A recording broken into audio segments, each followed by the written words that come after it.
Hello, everyone, and welcome to the Indieheads podcast. I'm your host, Matty, aka Recount AG. On this week's podcast, we have Keaton, Strensom's Tooth in a Can. Alex, Tatio SMG. Jake, Jamaican Hopscotch. Josiah, Wild Imp.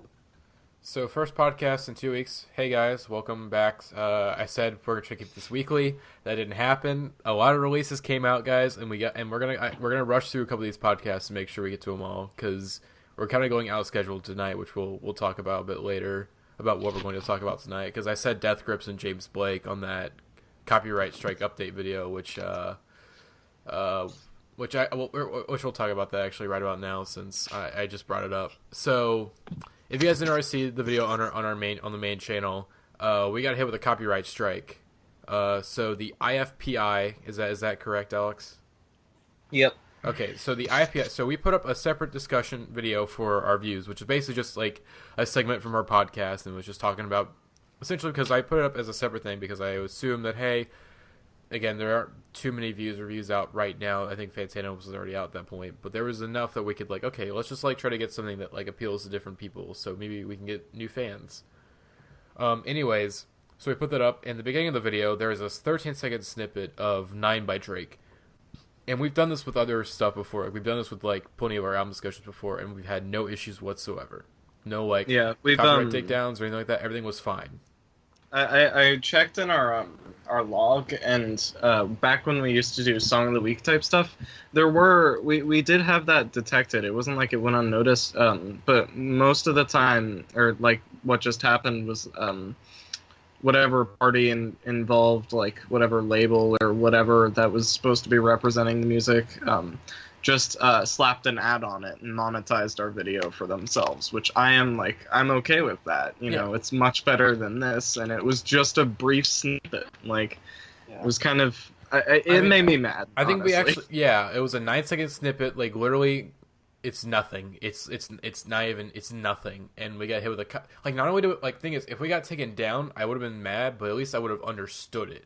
Yeah. Like, okay, we just got just taken down. The thing is, we got taken down and we got hit with a copyright strike, and that copyright strike is the reason why if you're listening to this podcast on YouTube, you're listening to this on my own personal channel and not the Indieheads podcast channel because with this copyright strike, we can only upload videos that are less than 15 minutes, and we cannot condense this podcast down to 15 minutes. It is literally impossible.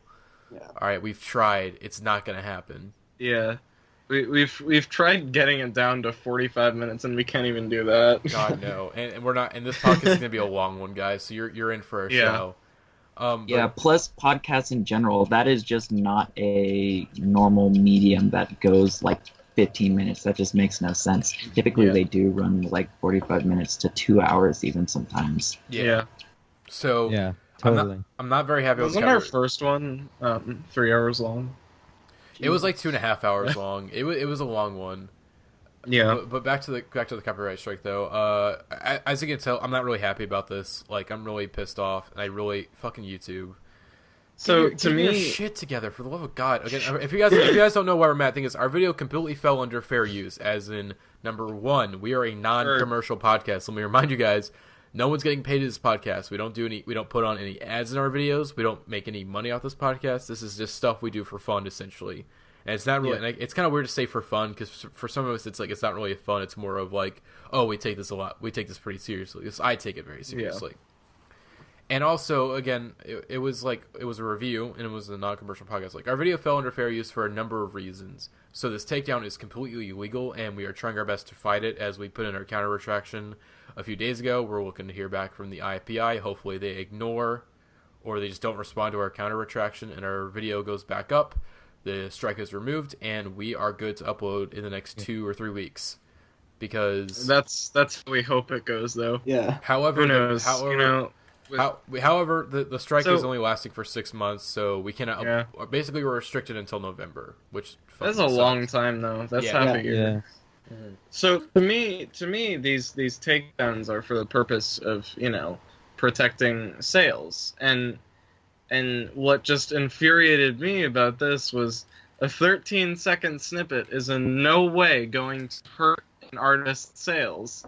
If anything, it's useful. It's it's just a functional thing, and I was mad. I'm still mad a little, but and some we'll see how it goes. And some people, I know some people think like, what if it was an automatic takedown? Like, here's the thing, trust us, it was not automatic. The takedown did not happen until like after a week until the video was uploaded. It was a deliberate takedown, which I think was a part of a bunch of mass takedowns. If I had to guess, well, I can't confirm. It says it was deliberate, but I think YouTube's language is that it was a manual takedown by the IFPI. Yeah, I don't know what that means. Which I think exactly, I think they were purposely doing a bunch of takedowns of a bunch of videos that were using like snippets, and we got caught in the fire somehow.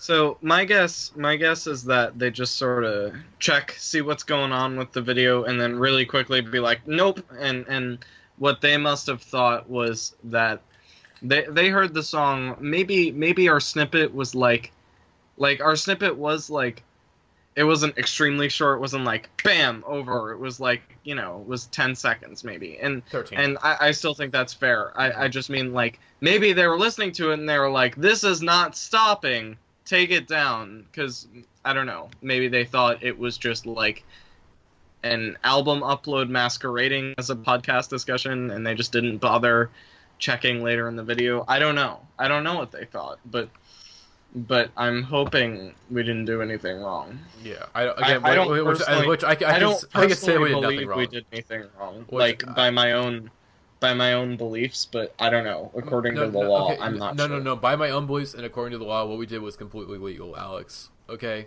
I will defend that stance.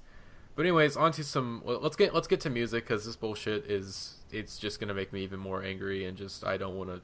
Again, just watch my video on the main channel. I think we'll put up a video on the podcast channel that's sort of like, hey guys, we got hit with a takedown. You can watch the full podcast here. We'll put like a little snippet or whatever. Anyways. Let's get into the news, which, again, we've been gone for 2 weeks, and not a lot happened. A lot of Radiohead stuff happened, but we're not gonna talk about that yet. We're gonna hold that off until towards the end of the podcast, when we do our main topic discussion on Radiohead's A Moon-Shaped Pool. Just getting that out of the way. You guys can. I don't know what time you're gonna skip to. Just listen to the full podcast, okay? You have to get through this shit to get to the good shit. All right. Anyways, the news. There was two pieces of news that I kind of want to talk about, but there's one that's like, okay, we can talk about this, and no one's going to get offended. And the second one was like, okay, well, this one's kind of dumb. Anyways, here's the not dumb one.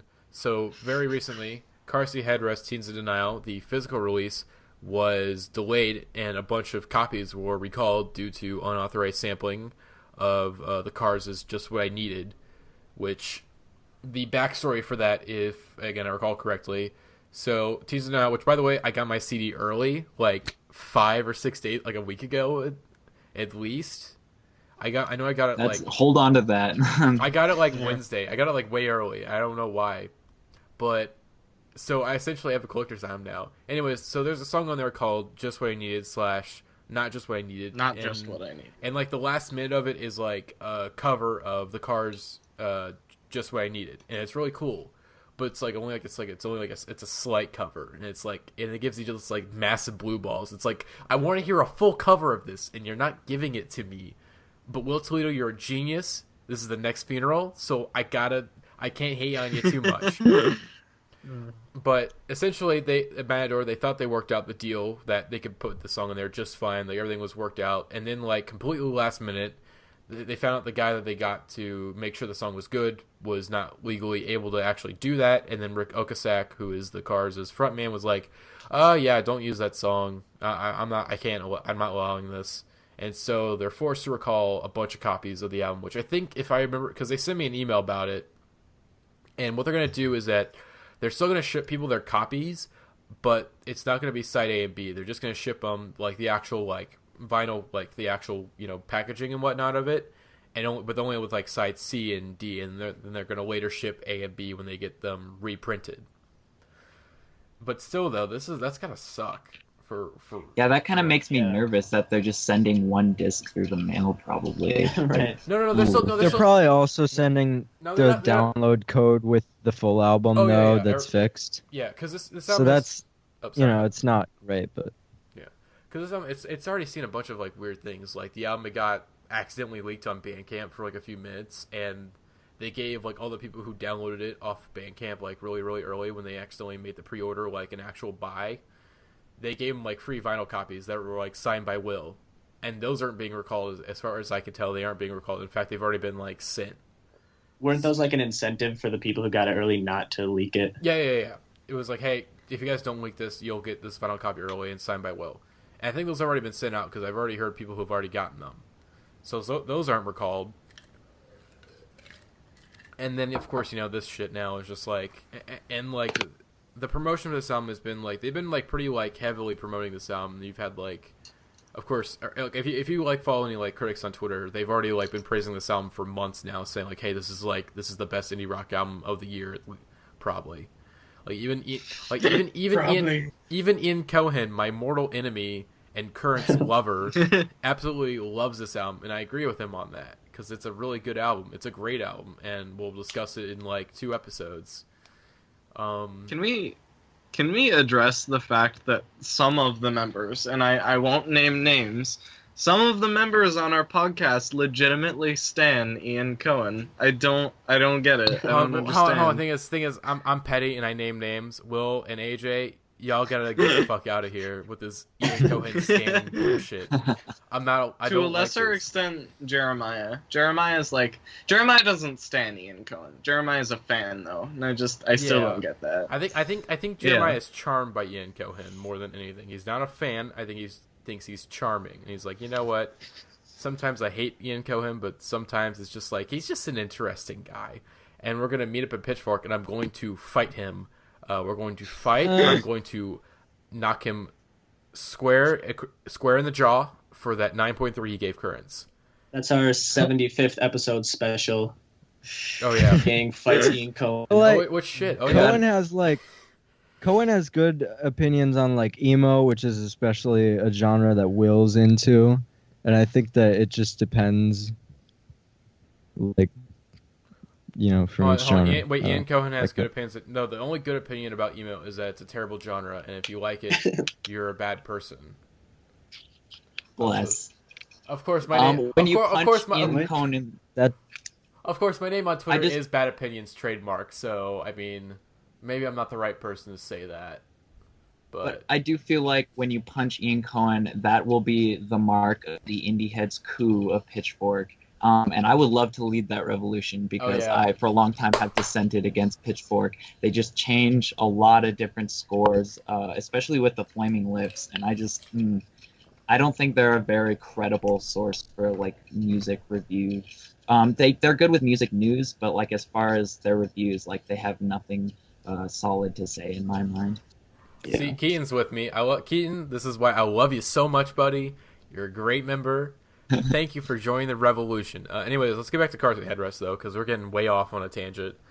This just sucks though, because it's like, I mean, I do have to wonder like, because it's definitely, I think it's the label's fault. I will say, like, I think hopefully they're not blaming Will, but the thing is, I think they're gonna have to blame Will somehow. I would not be surprised if they make him like try to like rush out an album for like next year. But for Will Tweedle, that's like, oh, they want me to make another album. Cool. That's exactly what I want to do. I want to keep making albums as much as I can. Well, legal stuff like that is definitely a responsibility of the label. I don't know that they can really do anything to punish him, but yeah, I mean, I don't know. They might try to do something like you said, but it's just not really his fault. And I mean, Matador are the kind of people who maybe aren't they're a great label and they've done great things for indie, but like, look at the deal they signed Arcade Fire with. Like, they give full control. Like, Arcade Fire is just prioritized over almost every other artist and stuff like that. So like, as far as ethics go in labels, I wouldn't be surprised if they would do something like that. Yeah, definitely. They're one of the more reasonable ones, I'd say.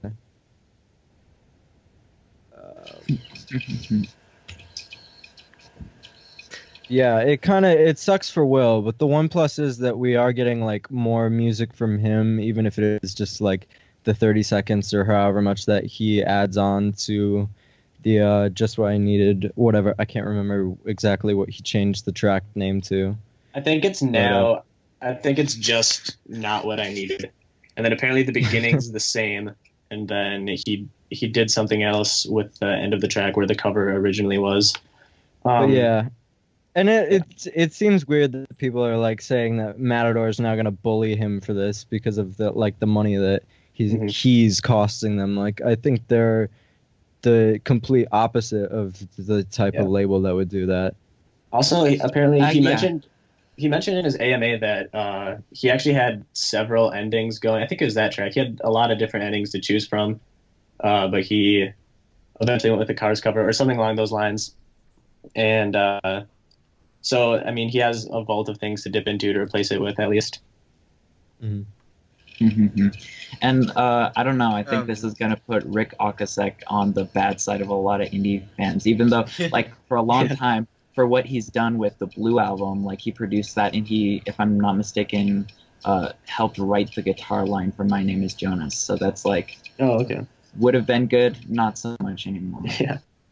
I mean, yeah, he's an asshole for blocking Carseat Headrest, but like at the same time, though, it's like, well, he did help make the Blue album, so I mean, he's all right. And just so but it makes sense though. It's like it's his song. It's like if he decides like I don't want you using it, that's completely fine. It's on Matador for just being complete. Matador, I don't want to say you're like complete dumbasses, but like y'all, I mean, really, you dropped the ball here.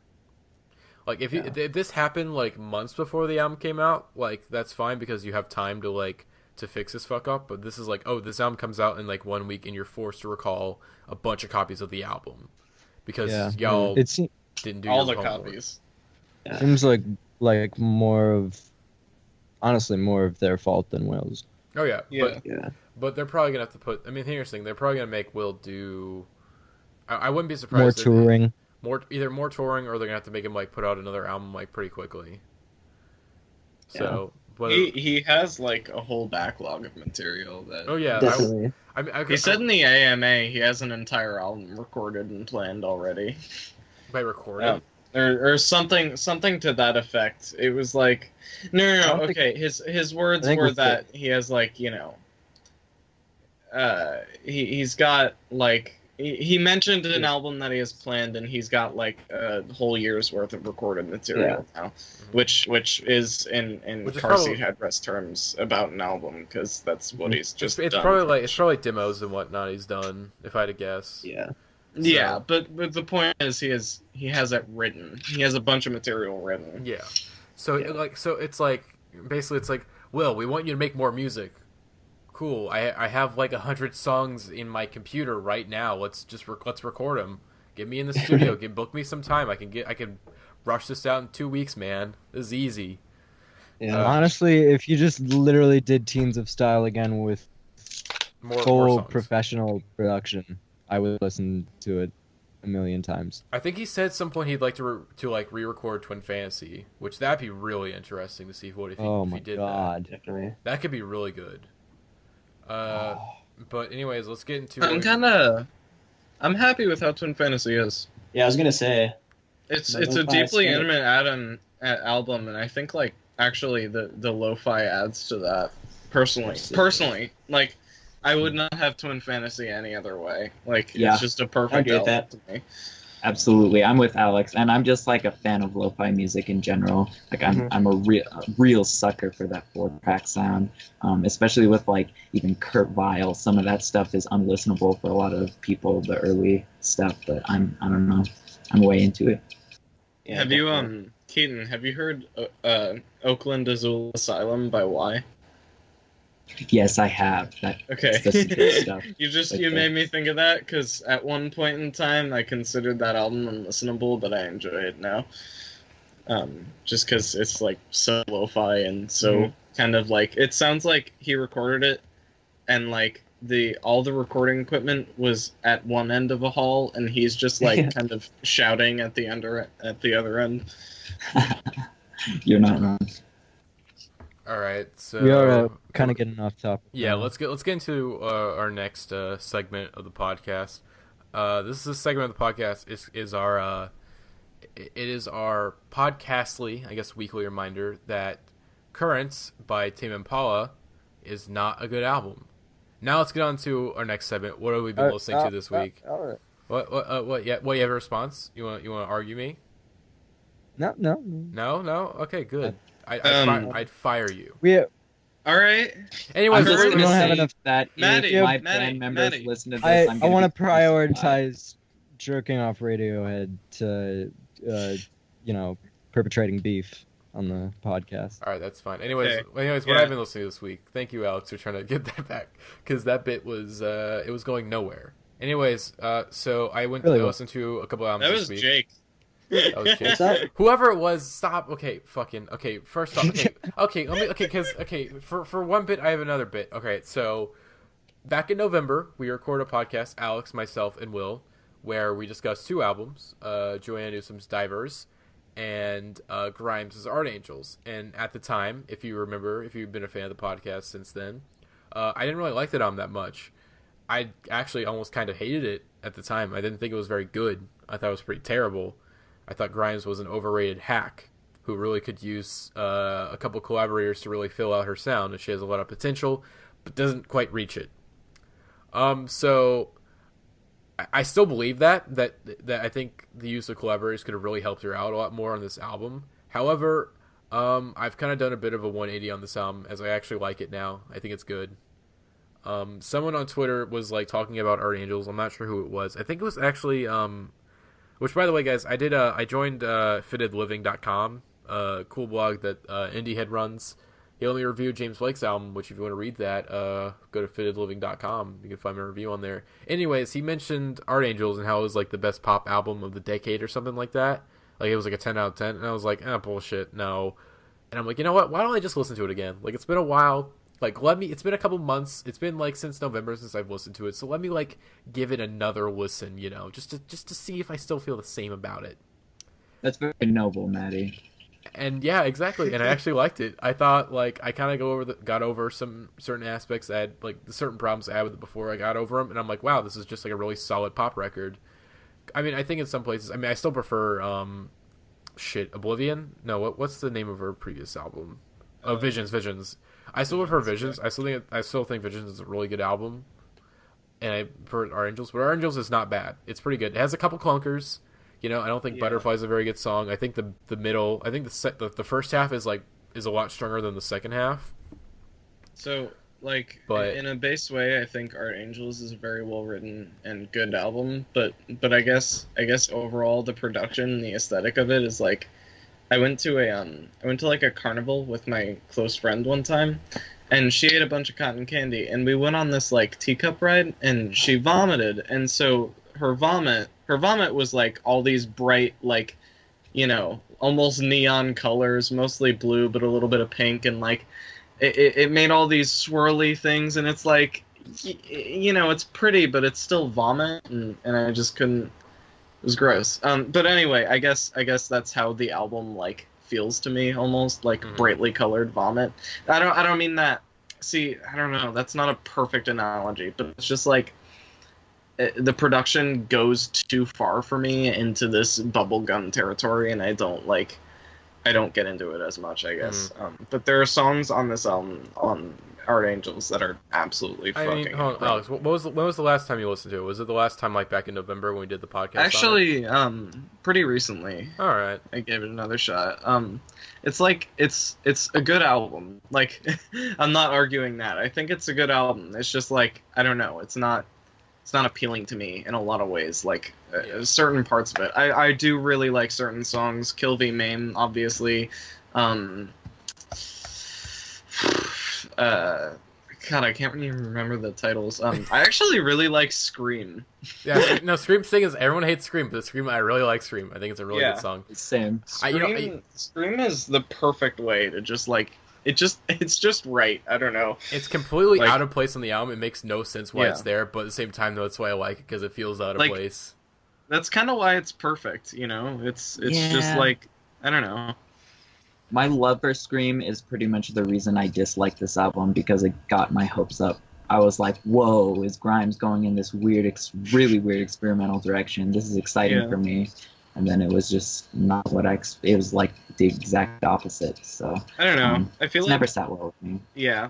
Just like after California, I never like wanted to make that that assumption, you know? It was just like California was so bubblegum and so pop, and then like you have Scream immediately afterwards, and that's like kind of hilarious and awesome, but like I didn't think the album was gonna head in a Scream direction. Mm-hmm. Actually, interesting thing about California, I like California now. Like, actually, the main reason why I checked this album out is that Grimes put out a video for California, and I was like, wow, this is a really. When I listened to it again. This is a really cool video, and like the re-record of the song is like, I don't know if I like it more than the original. Though. I'm like, wait, do I like the original? And I went back, and of course, people were talking about it on Twitter. Like, I mentioned that Grimes on Twitter was like a really good video director. Like, her work is like, I've seen a lot of her work, and it's really like good. And I also was thinking about how Tyler, the Creator, just completely dropped the ball on videos for like Cherry Bomb, and how these Grimes videos are actually like really solid and really like like just they look great. The cinematography is great. There's a lot of unique images, and it doesn't look like cheesy or corny or like, wow, this green screen's really bad, or like if it's bad, it embraces the bad green screen, you know? Yeah. But you know that song, I like California now, which is the like what I hated that song at first, and now I'm like, oh, in California. It's like I can't. It's catchy, but yeah. There's some songs in here that don't like. Butterfly's a really bad outro. It's like super weak and it doesn't work. I don't remember liking Easily, and I can't remember. It's either Art Angels or Pin that I don't really like either. But most of the songs on here are really good. Like Belly of the Beast is a song that I really like, or Belly of the Beat is really good.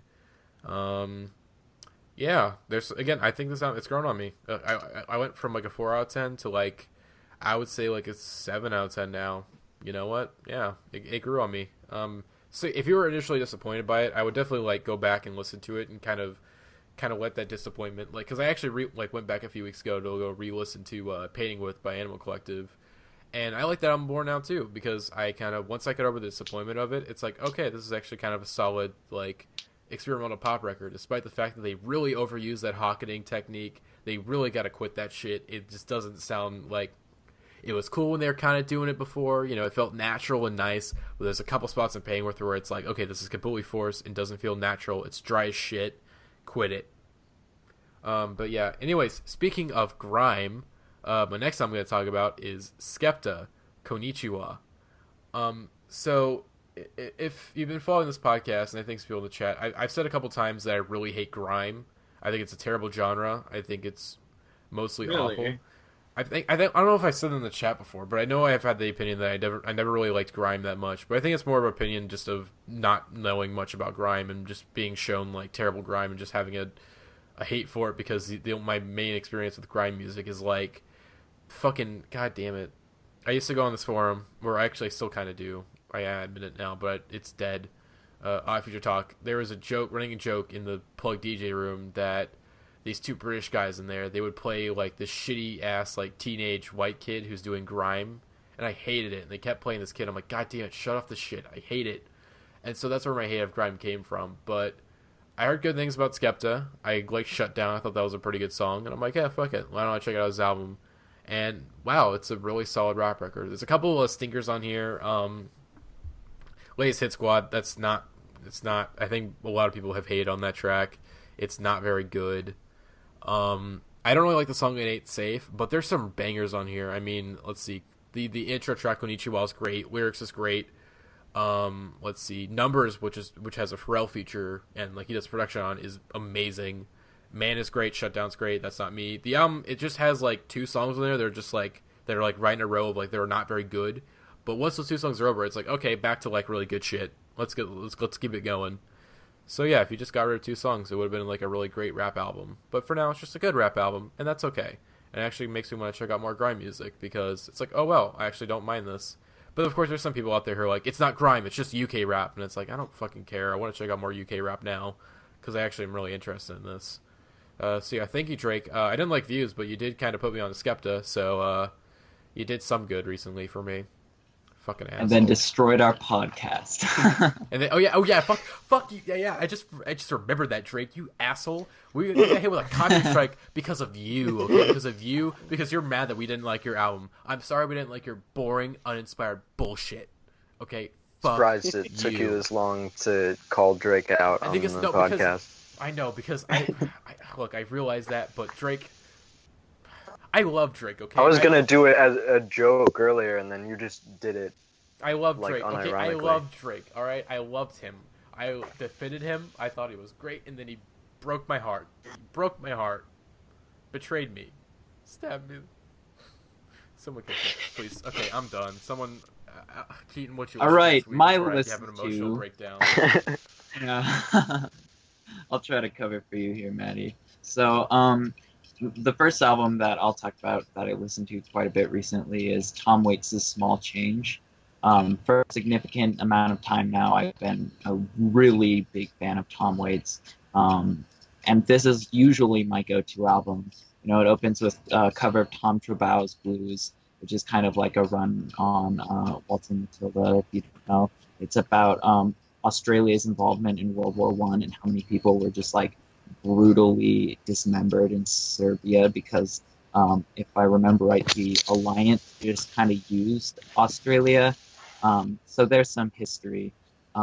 But yeah, it's something, there's just something really, really powerful about Tom Waits to me. Something that resounds about his just like utilization of squalor. And the fact that he's bringing squalor into art in like a very real way. And he's just like, you know, Bob Dylan for a long time in the 60s, he exemplified beat after, you know, Allen Ginsberg started getting more into the hippie stuff and William Burroughs was doing science fiction and stuff.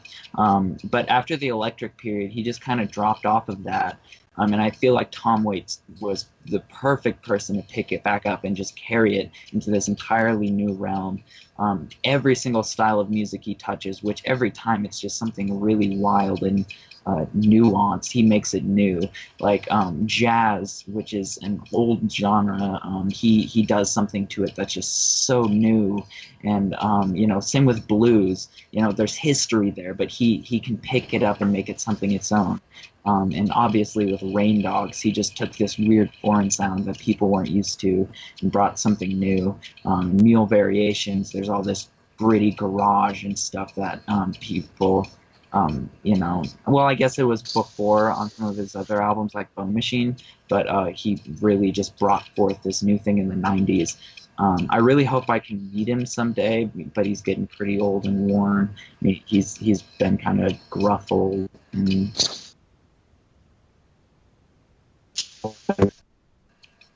I think we. But yeah, we lost you for a sec there, Keaton. Oh, did I? Did you? I think you're. I don't know. I think you got your point across though about Tom Waits. All right. Sounds very interesting. Yeah, Tom Waits. I'm a little bit obsessed with that man, and eventually I will definitely put like a soul patch on my face, which is probably a bad decision, but I can't help it because of my love for that man. Yeah, second record I listened to quite a bit lately is The Wipers' Youth of America. Now, if you know your Pacific Northwest punk, you definitely know The Wipers. They kind of birthed it out of Portland, Oregon, and the lead singer is just like, there's something really interesting about him. He used to cut records himself in high school and like record songs off the radio with a disc cutter and give like these 45s to his friends. And in doing so, he like literally looked at music through a microscope for a long time and just started thinking of it in this different way. And they were one of the first bands to take the punk platform and make really long songs with it. The title track on this is 10 minutes long. But the main reason I started listening to this was recently in my home city of Missoula, Montana, Bernie Sanders came through and he did a rally. And I don't want to get too political, but I'm a big Bernie supporter. And it just like excited me so much. And almost directly afterwards, I started seeing a lot of stuff online about how like there's not all that much hope for his nomination. I think if people get behind his write-in presidency, there's hope. But, you know, who knows? Basically, I was bitter, and the title track on this covers a lot of stuff about, well, youth in America and how difficult it is to be an American citizen. So my time lately has been just reading up on politics, watching the new Chomsky documentary, and obsessively listening to The Wipers. So, yeah. Nice. Let's see, Alex. What did you? I figured just skip over me to save on time because Radiohead. Jake, what did you listen to? All right. Oh, okay. So first thing I've been listening to this week is Meta-Modern Sounds in Country Music by Sturgill Simpson. And I don't want to be that guy to say that I like typically don't listen to a certain entire genre, but I've kind of rarely listened to country music. And I understand that there are, tons of artists that cover a lot of different sounds and styles within the genre, but a lot of stuff just doesn't really intrigue me, so I don't really go out of my way to actively search for new music in the genre. However, this guy and this album, I guess, in general, have kind of generated a lot of excitement on the sub and in other places online. And I'm also seeing him live with my dad in a couple months, so I figured I'd try to start digesting his discography. I know he just released a new album this year, A Sailor's Guide to Earth, but I've listened to it a few times, so I can't really articulate that many opinions on it. Anyway, Meta-Modern Sounds in Country Music. Great album. I will say, to get better into country music, one artist I always tell people to listen to, because I, grew up in Montana, I have kind of a soft spot in my heart for certain stuff. Obviously, none of the stuff usually played on radio, but older artists. Townes Van Zandt is well worth looking into, especially if you're a fan of Father John Misty. He's named him as a hero like multiple times. In his live album, I think it's like Live at the Silver Dollar is what it's called. Just incredible stuff. Yeah, I'm definitely trying to start to delve into the genre deeper because it'd just be ignorant of me to think that it's just a bad genre, but yeah, this album's great. It's super dynamic for, I guess, what I'm used to hearing country. There's a lot of different sounds and styles and influences coming through. Like some of the songs are this really old, like Waylon Jennings, Johnny Cash kind of outlaw country, maybe towing the line of like blues rock kind of thing. And some of the songs are like really soft spoken. Like one of the tracks has like synths on it. There's some psychedelic influences creeping in, I feel like. He mentions psychedelic drugs a lot. I guess that doesn't count as an influence, but even musically, like the last track, It Ain't All Flowers, starts with these weird backwards guitar loops and like broken drum beats and yelping and screaming, and it's got this really reverby, spacey kind of atmosphere.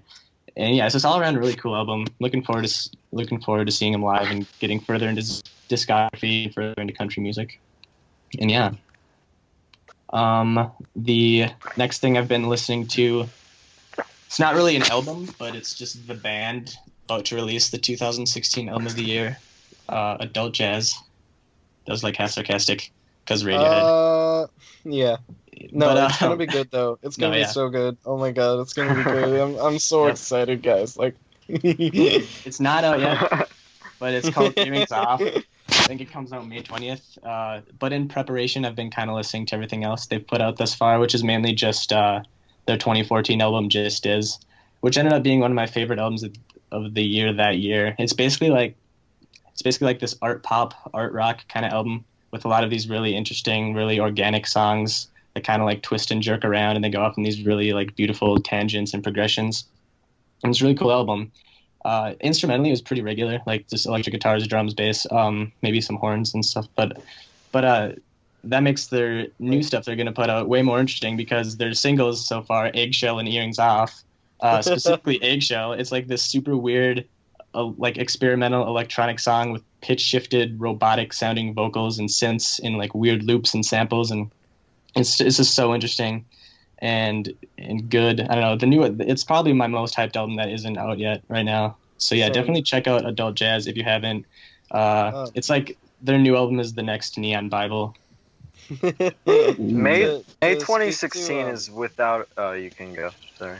To speak to what you said earlier about Just Is, like they were like a very normal band when they made that album, like in terms of structure, but like the things they did with their instruments are pretty unique. Like a lot of the time, like it doesn't sound just like a normal rock album. Like what they do is incredible. I've only actually given the album a full listen once, but I love it already. Like it's just and great. Also that cover joins them into the classic indie handcore. Yep. So like all great indie records have hands on the cover, and this is just another one. The Banks of Funeral and In the Airplane, The Antlers, Hospice, yeah. There's a whole bunch of them. That Interpol album. You Black in there, Emperor. Oh, of course, yeah, with your skinny face. Spoon, They Want My Soul. Every Pavement album. Subtract Wonder Where We Land. That is a very underrated album, by the way. I love that album. I do not get why everyone hated it when it came out. His new album is trash, though. Save Yourself, that shit was trash. Yeah. What else has classic hands on it? Let's see. What album can I? Well, there's another album cover I'm thinking of. It doesn't have hands, but it has a dick on it. This is so the worst that makes tangent it automatically I've classic. ever gone on. Oh, God. Deep Web. Great. Again. I was hold gonna.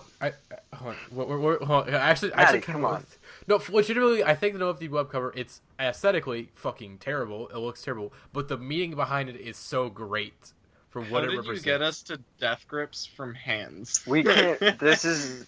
Okay, this is the time. Okay, Alex, you've This known is me, a topic you've known for me like for a a late year night. and a half now, man. Okay, you know me. Okay, I will lead the conversation to death grips easily. You know, you just Again, you win on this like it's like something turned on, like you've got a jet engine in there, and like you just spin from like thing to thing. Like first you're on album aesthetic with hands, and then to death grips. See, here's the thing though. Every time incredible. Every time there's a conversation, whether it be this podcast or in real life, I'm playing 6 Degrees of Death Grips. Well, how can I relate this conversation to Death Grips? I do that with Radiohead, but Real I quick, don't usually like bring it up. Well, this is my podcast, Topic. so okay, yeah, sorry. Real quick before we leave the topic, Run the Jewels, Faust, and Viet Cong, and David Bowie, and the Strokes, actually. Those all have hands on it. Okay, that's all I have to say. Oh, and American Idiot by Green Day. I think Josiah has been trying to say something. I wanted to I'm say, sorry, Josiah. like Please- May please say what you 2016, genuinely will probably go down as my favorite month of album releases since I've become a music fan so far. It's just been so fucking much, and that combined with the fact that I wrote down a couple albums for what I've been listening to this week, but honestly, I've just been listening to obviously Radiohead a lot, obviously the new James Blake album, the new Carseat Headrest album, really the holy trinity right there of May releases. But I've actually just been expanding my taste a lot recently and listening to a lot of albums that you guys have been talking about, and I'd kind of been more on a hip-hop tangent for probably from November to February, partly just because it was what my friends in real life were into, and when I would switch to indie rock when we were hanging out, they would usually just tell me to switch back to trap or Mick Jenkins or some artist that I'd shown them. But yeah, I guess I just kind of have been settling more into an indie rock mood lately, and I really have you guys to thank for that, and this podcast, and just having this thing that I can connect to. So thank you guys. Yeah. Nice. Oh yeah. All right. Josiah, you said you've been listening to stuff that we've recommended. I don't push my shit as much, but you should listen to Rhythm by Wild Birds and Peace Drums. Seriously, everyone needs to listen to that album. It came out in 2014. I was like, oh Jesus, sorry. Okay, this is so. Who just? This is my podcast. Okay, this is a very professional affair here. I try to keep things as professional as possible. Having a little fun, of course, occasionally. You gotta have a little fun on the podcast. All right. I'm trying to compete with NPR in this bitch. Okay, and you're coming out with that shit. That shit is No Surprises by Radiohead, and I'm proud of the fact that I was able to recognize that in 2 seconds over a muffled computer microphone wearing Walmart quality earphones. Oh, well, good for you, Jake. congratulations, you recognize the song. I don't care if you recognize the song. That is a ringtone on my podcast. You mute your mic if you ain't talking. It wasn't mine. I was just saying. It actually wasn't a ringtone. I had my phone unlocked and I accidentally opened Simple and it played that because that was the song I had posted recently. Which, by the way, I'm pretty sure though it's divine intervention asking us to get closer to the moon-shaped pool discussion. Yeah, we should get onto that. Okay, but real quick though, everyone listen to Rhythm by Wild Birds and Peace Drums, released in 2014, album of the year, GOAT, etc., etc. Listen to it. Okay, Radiohead. Saved it. Okay, Alex, you know what? The thing is, this Radiohead, I'm still like, I don't know if I have my thoughts yet on this one. Alex, you know more than me. You introduced this topic for us. So Radiohead. How can you even introduce this? Yeah, like Radiohead. We all know Radiohead. They were that one-hit wonder from the '90s. This is their first album since their great album Pablo Honey, and I would say it's a bit of a change of pace. What about you guys? This album's kind of different from Pablo Honey. Yeah, kind of different. I would compare it to Pinkerton, actually. Okay, well, anyway, I guess a more proper introduction. I'm sure you've heard of Radiohead. I'm sure you're at least familiar with some of the story.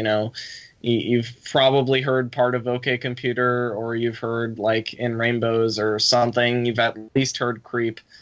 But if you're listening to this podcast, you are definitely familiar with the band, and they're just.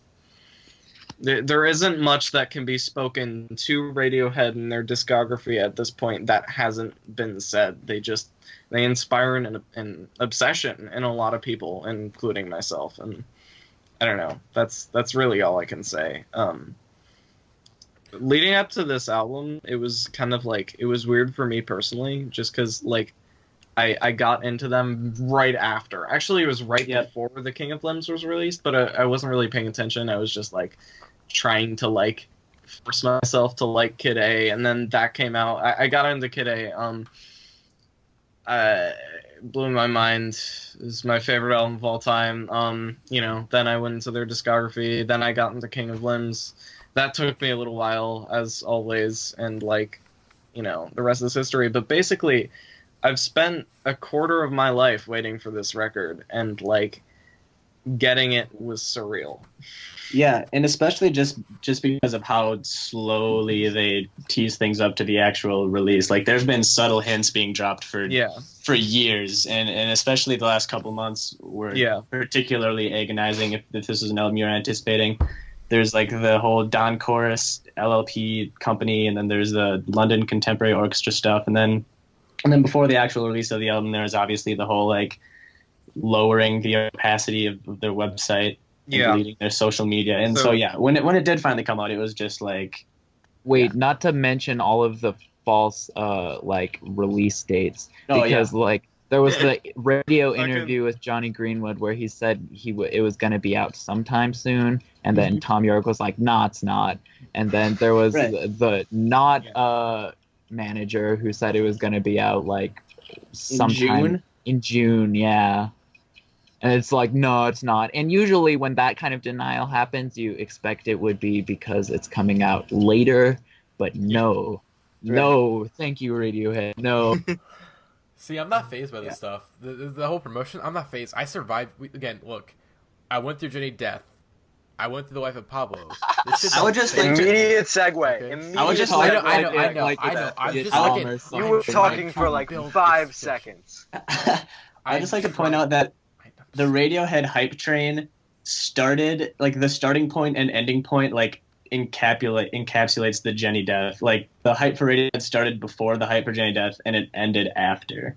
This is years of I mean, that's true, but it encapsulates most of Death Grip's existence too. All of it. There were rumors of them getting back into the studio almost immediately after the King of Limbs. And then usually it was Phil or Colin, they'd be like, "Yeah, we're getting back in the studio next September, and I remember we're that. gonna, be really working at it." And then they'd say that, like, then at the end of the fall, they were like, "Yeah, we're starting in March," and then we're starting in September, and it was just this long line of things. And then, in the meantime, Amok came out, and Tomorrow's Modern Boxes. I like both of those albums. I did not like Amok for the longest time, but it clicked for me just recently, actually. And like, it's not, it's obviously like one of, I don't know, I don't want to call it a lesser album, but it's not like one of the standout statements in Tom York's, like, Well, I think it occupies a joint completely different space. Absolutely, every single one of their records does. Like, every single one of but like, more than anything, Amok is a jam record. Like, in my mind, like, they're just jamming it out in the studio more than anything. Whereas everything else is a very concentrated, cerebral project for pretty much anything else in the Radiohead world. I always thought of In Rainbows kind of that way too. Like, In Rainbows is definitely more like, meticulously combed over, but like, it's definitely, it feels jammier, Oh yeah, I can see that because of like the fact that there's so many grooves to it. But like, when you look at the history, and I'm sure how they went to the studio and just like couldn't get the album out for the longest time. And then there's like the whole thing with which song is it, All I Need, that has like every single note on a viola like played simultaneously. So there's a lot of production stuff that makes it clear that it's cerebral, whereas Amok feels just like having fun in the studio with these other musicians he, appreciated. And like, I don't know, at the time when that came out, there was this concern that there wasn't going to be another Radiohead album, or that like the next one would be the last, and I think some of that is kind of carried over too. But like, I don't know, just because I think In Rainbows was a really draining recording process. Like, I think they said that, like, it was really difficult to record, and it took them a long time. And then they tried to do The King of Limbs faster, and I don't think it came together quite the way they wanted. I think they were proud of that album, but like, on some level, I remember Tom expressing like concerns with the album format itself around the release, and like just I think it wasn't quite like, it didn't feel quite like a cohesive product in the same way their other albums did to them. And like, especially the way they dropped it, they just sort of dropped it out of the sky. And like, I remember Tom's also saying in a different interview, like, that didn't feel like enough to them. Like it didn't feel like, it hardly felt like it was there. So then they kind of like, I don't know, they did something bigger. I can't remember what it was they did, but they advertised it in some way, and they went on the big tour. And like, I think they weren't going to go on a big tour originally, and it seems like they aren't doing that this time. But so basically, it seemed like they were a little bit demoralized, and Amok was like this fun new thing, and both Tom and Nigel seemed very excited about Amok too, like around the time, because it was just like, it was a way for them to like get off steam and have fun at their job, whereas normally their job is like this really challenging creative thing for them, whereas this was just like this, fun project that they got to do. And what I didn't see at the time, I recently reread the AMA. What I didn't see at the time was that they still talked about Radiohead as their main thing. Like in the AMA, it was like, it was very clear that they were making this like a break, Okay. Just a way to, I don't know, let out steam and to, I don't know, have fun with the process. And hold on, Alex. So I'm not. So on that topic, can we talk about the AMA? The AMA is great, by the way. It's a great, yeah. Well, it's a great AMA. But my favorite Tom York quote comes from that AMA. It's the best quote he's ever had. Where someone's asking, "Where you gonna put the waist guy? Where you gonna put the waist guy?" Yes. Always signs every comment with this like THM. The most, like, the sassiest response I've ever seen in an AMA too, because like the guy had just like done this like thought out like, why don't you support like nuclear power, and then Tom's just like, That always blows me away when I read it. It's a good AMA. There are a lot of interesting answers, and they go in depth on some things without like really saying a lot. But the best thing about Thom Yorke's internet presence is like comparing and contrasting it to the music of Radiohead, because this is the band ever. Yeah, this is the band that released an album called OK Computer in like the 90s. This is the band that changed everything by releasing an electronic album, and yet when you look at his internet presence, it seems very much just like old dude, except also very bizarre and paranoid and just so lovable. Wait, you know what my second favorite Thom Yorke quote is from Twitter that I delete, which I'm really sad I delete all his tweets. The economy. Stupid. Okay, what were we trying to say? Sorry for interrupting. I was just gonna say, even when you like watch interviews with Thom Yorke or just like any sort of press or any sort of interview he does, he just seems like this goofy British dude.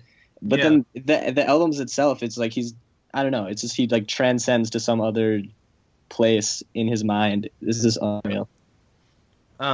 So what I was getting at sort of earlier was both that I don't think this is their last album, and also that they seem really invigorated around this compared to the more recent releases, including Tomorrow's Modern Boxes, Amok, and The King of Limbs. Mm-hmm.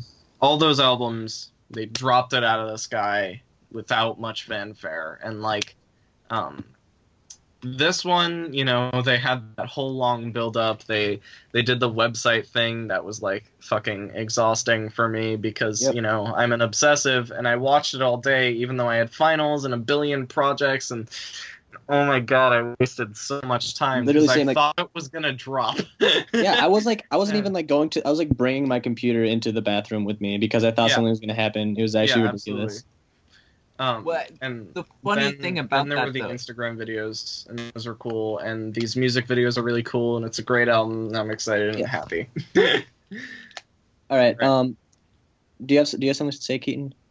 Oh yeah, what I was gonna say is that the funny thing about this like modern internet like hype obsessively just refreshing pages and whatnot is the fact that it's not really gonna go away. Like I remember when the album actually came out, first of course it was released on Google Play by accident, just as a leak, and I had no way to purchase it, so I just listened to the previews and was just like, I'm so unsatisfied. And then I went and I did laundry and came back, and the album was already out, but it was still there, and I could still pick it up at any time I wanted to. It wasn't like it was going away, even if, you know, you guys were waiting for something to happen, you know. Alex, if you wrote your essays or whatever, like the album would probably still be there. Yeah. But we still like feel this need to just seek it and be there first. It's interesting modern psychology around things like this. Totally.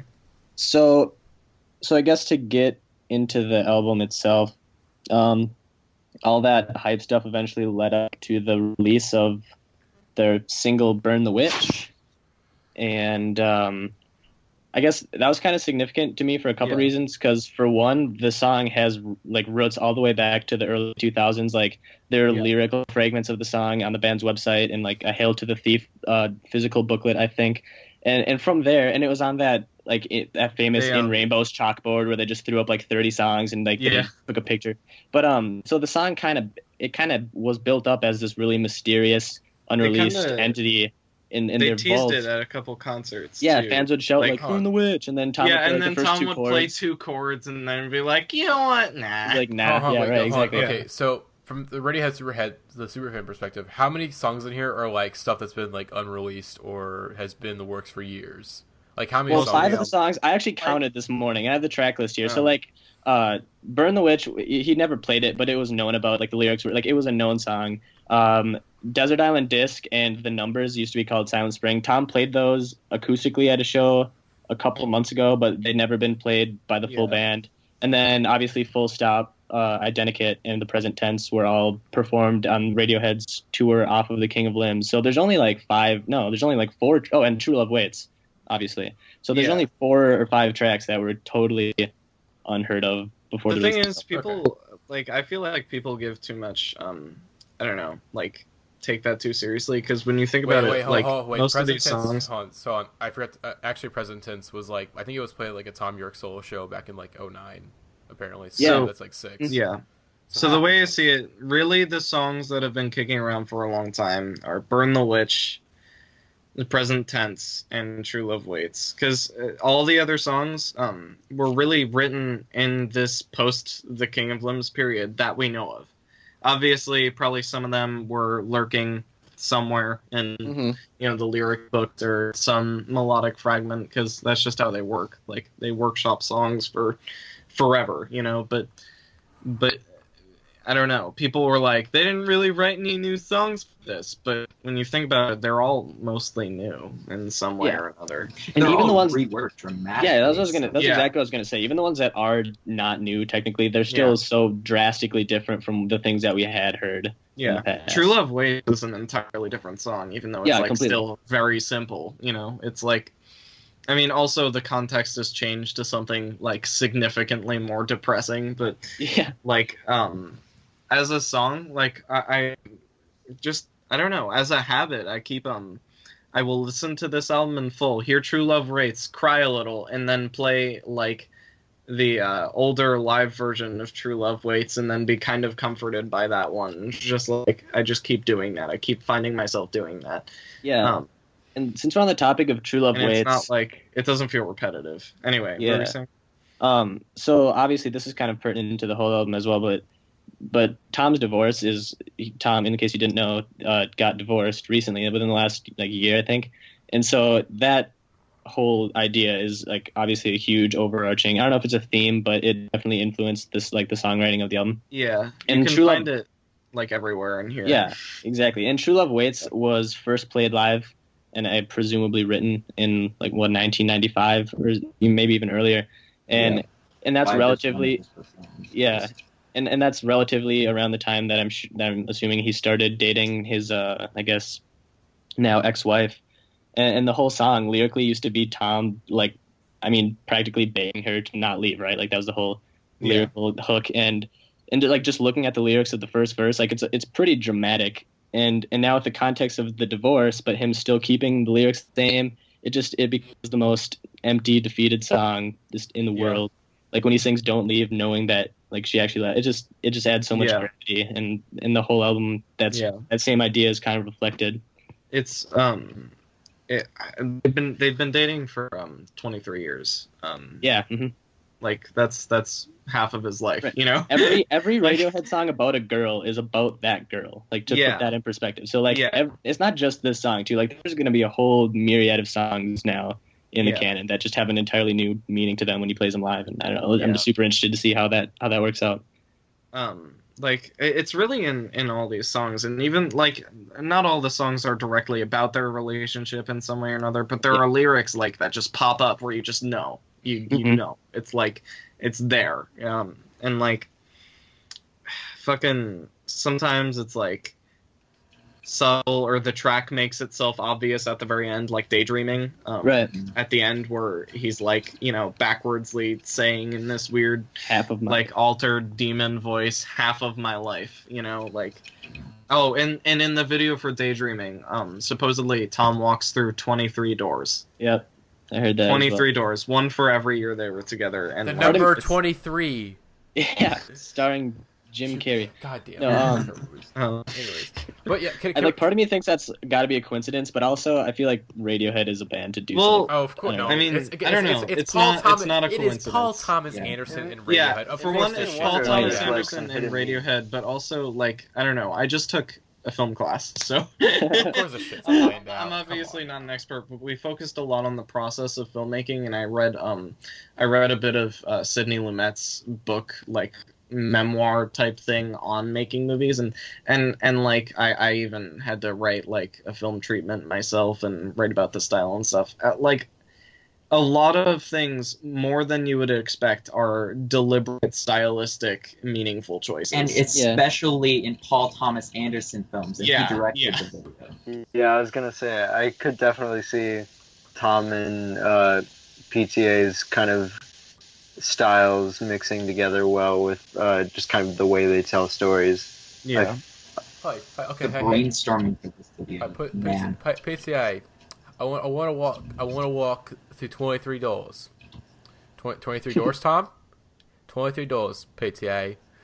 Alrighty, Tom. 23 doors it is. You think he calls them PTA? Sure. It is. PTA. We're gonna cut this bit. Actually, no. I want to talk about the song because the song, it's like, when it came out, I was like, oh, okay. Again, all these songs, like, this album is a slow burner. Can we say that?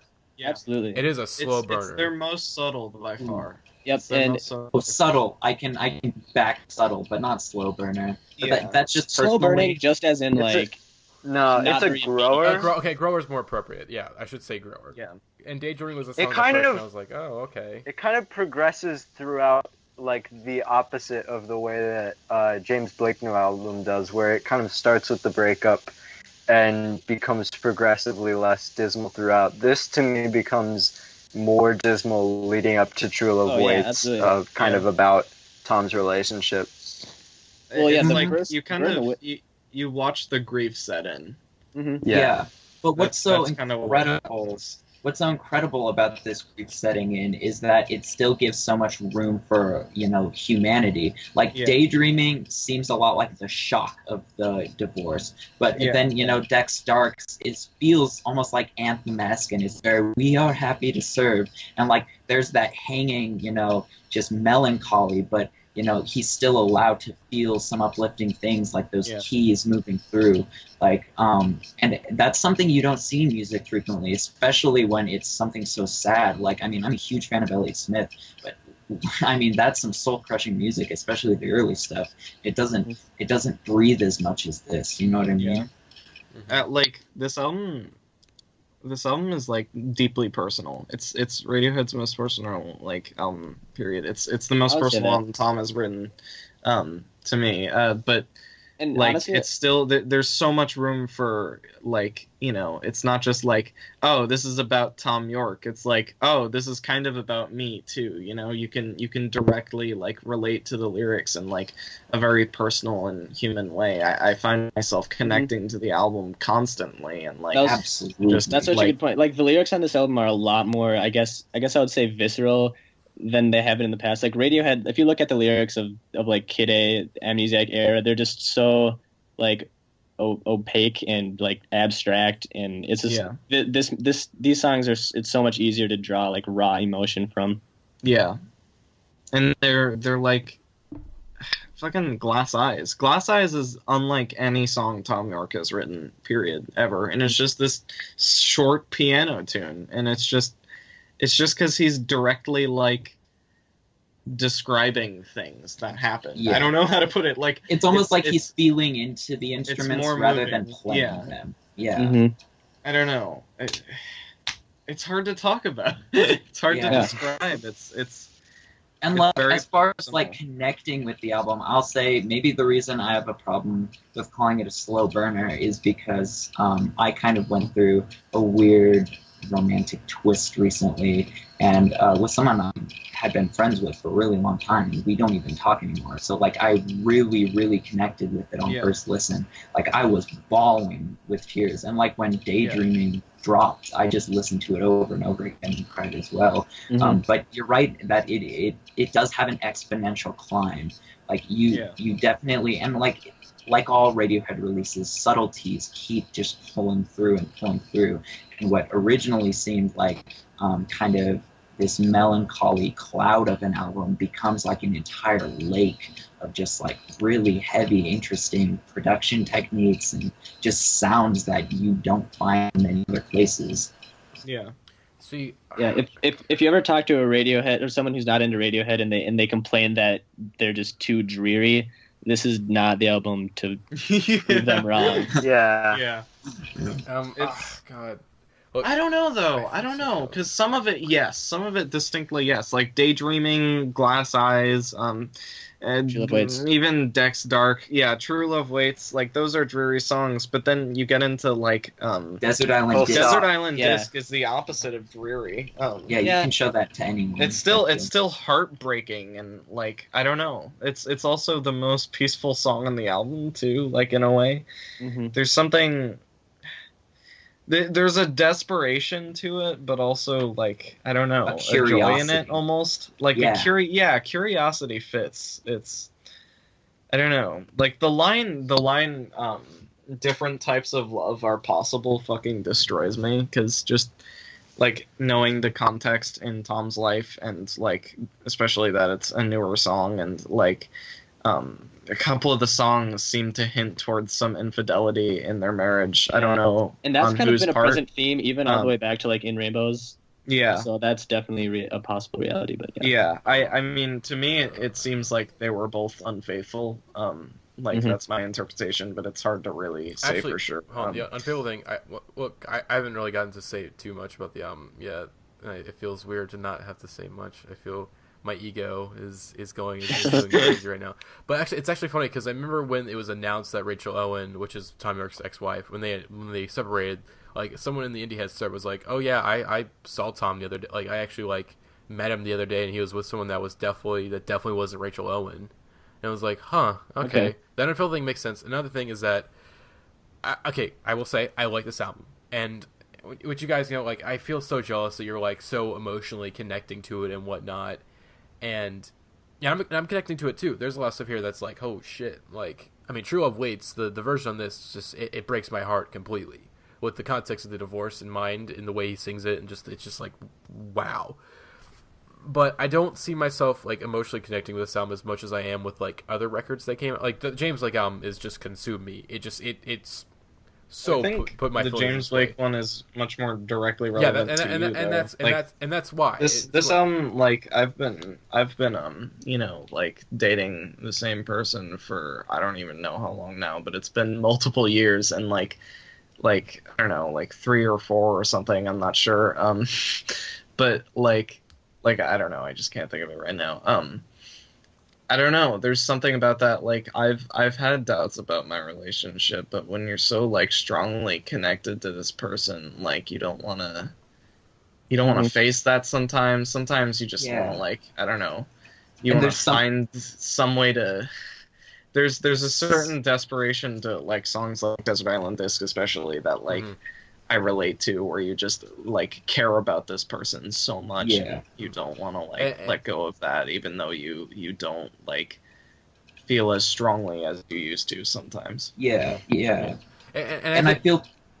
Go ahead. And I think the reason why maybe not like it, I think that's why I said earlier it's a bit of a grower, and it's still growing on me as like we're doing this podcast. Like, I'll probably listen to it a bunch more, and like by the end of the year, I'll probably be like loving this album much more than I am right now.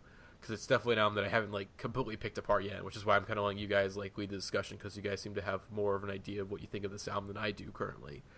And I think the other reason is that it's album, even like the songs I hear that are like bombastic, it just doesn't quite have the bombast of previous Radiohead albums, and that's not a bad thing, obviously, because if anything that helps the record out a little bit, because it's a much more subtler, it's much more, it's less direct. It is like, okay, this is going to creep up on you a bit more. You have to really sit with this album and really like give it time, because it's definitely it's a grower, and it's still growing on me. But like, the James Blake album has a lot of bombast, and I think another album that's really similar to this one that we haven't brought up yet was Volnikura by Björk. Again, both are albums about divorce. Well, Björk is much more like very clear, like this is about divorce, while Tom is more subtler. I'm glad you brought that up, actually, because there's long been this comparison between Radiohead and Björk's discographies, where there's a similar flow to it, and they were released like very close to each other, and again, like it's kept up here, where they both went through the end of a long-term relationship. I think Tom technically wasn't married, like it was some sort of legal partnership, but I don't know if it was a marriage, because I don't know, I never saw that language used, but they both went through that, and they both made an album where that's strongly flows through it somehow. Also, even kind of sonically, they're both really orchestral. Yeah, and they're both. I don't know. Never mind. Ignore me. They're both like abysses to me. Like they both, you just sink into them, and there's a lot of strange like vocal effects on both of them. A lot of things that soar in both of them. So yeah, there's definitely a coherence between the both of them. And they've always, I saw an interview with Tom from like OK Computer era where he was just talking about how much he admired Bjork as an artist. And I mean, he's been featured on some of her songs. And I don't know, that's always a relationship that's intrigued me as well. There's actually like an online petition out there that's like, get Bjork and Tom York on a date. That'd be interesting. I don't know. That'd be interesting. But anyways, but the reason why like Volley Kuro, it's a much more direct album than this album. It's like there's a lot more bombast. There's a lot more like because I think the reason why is because you have fucking Arca like doing like the drum programming and whatnot, or helping out on production on that album. Or Arca's a very like direct producer who is like, I'm in your face and like, here are these weird fucking sounds you've never heard before, but you're gonna like them. I don't know when, but you'll like them eventually. This is the future of music. And like that album had much more bombast, and Bjork, the emotion. Bjork, she wasn't empty. Like on this album, Tom York, I think another album I want to compare this to, which again, you guys you're gonna roll your eyes, you're gonna groan at me, but I don't care. This is Redeemer, Redeemer by Dean Blunt. Oh, I thought it was going to be Death Grips. No. No, I think they're similar, as in they both have this sort of like, in like Tom York's lyrics and his vocals, there's this like empty feeling where Tom York isn't like, there's no moments like in Idiotech where he's like, this is real. There's none of that on this album. It's much more quiet. It's much more in the shadows and like kind of subdued, and like it's just Tom York feels like he's been completely drained emotionally. Yeah, I wouldn't describe these songs as empty. No. Okay, not empty. Emotionally empty. That's what I'm trying to say. Emotionally empty. I would say subdued is the perfect thing because they're full of emotion, but he doesn't have the energy or power within him to blast this out anymore. Yeah, because a monument of his life has been taken away from him. There's an actual piece of him missing. It's like defeatist. Yeah, absolutely.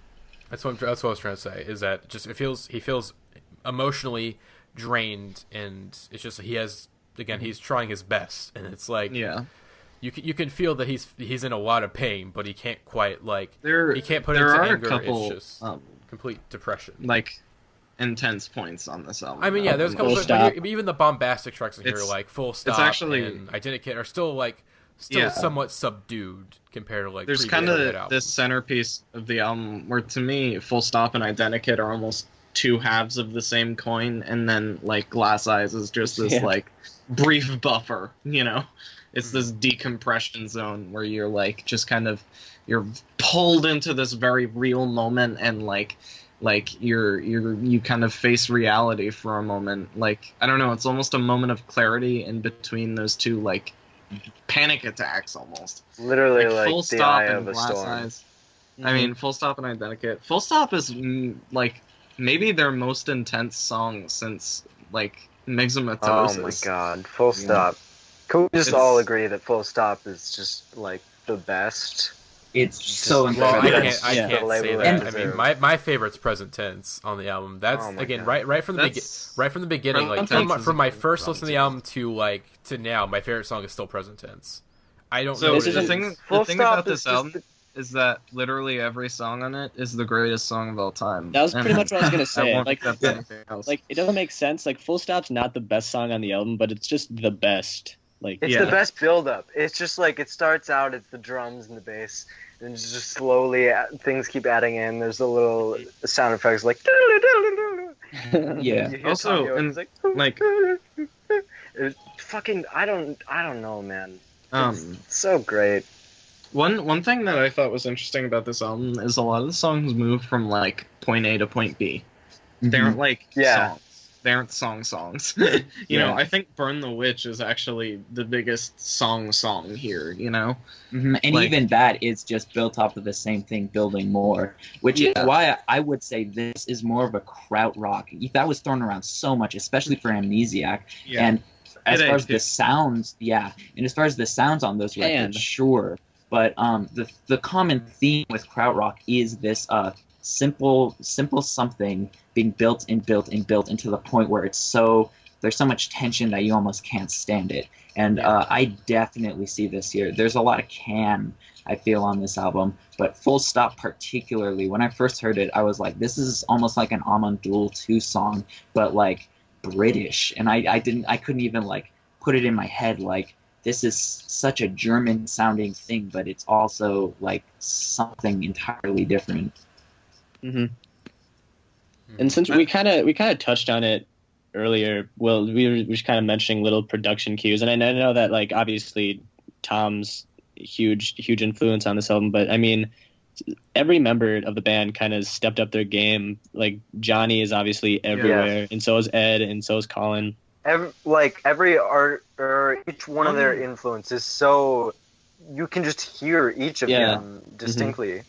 Yeah, and like Phil isn't as ubiquitous on this album as he was on like The King of Limbs, for example, but like he's there, you know. Like, I mean, I don't know. I feel like he just made like, you know, a folk album, and then I think his second record was a bit different, but like, you know, I feel that influence here. You know, I feel like, I don't know.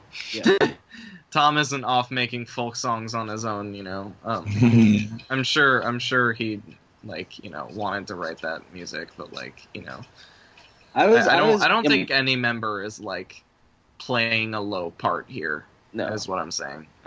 Nigel, fucking good Nigel, can we give this man a medal? Like, oh my god. Yeah. I heard about what happened to his dad, but he made his fucking best work. Like, Nigel is a legend on this album. Nigel is nothing short of like divine, just immaculate, perfect in every way. I said this earlier in the chat, but this is like honestly my favorite album of all time in terms of production. And I don't think that's entirely unreasonable. Yeah. Okay. Well, another thing about this album is like you could tell me you think this album is objectively better than Kid A, and I wouldn't really object. Like, I mean, I obviously don't think there's an objective best, and Kid A is still my favorite, but I think it easily stands up to any of their records. Like, I don't know. It's just such a definitive statement. It's like such a. I agree. It's different from everything they've done too. Like. It has such but a at the same time similar. Yeah. It's kind of like The Life of Pablo in that way. Like, okay, boy. Whoa. Nah. No. Okay, actually, I'm sorry. I made some numbers too. You get to make your dumb comparison, so go on ahead.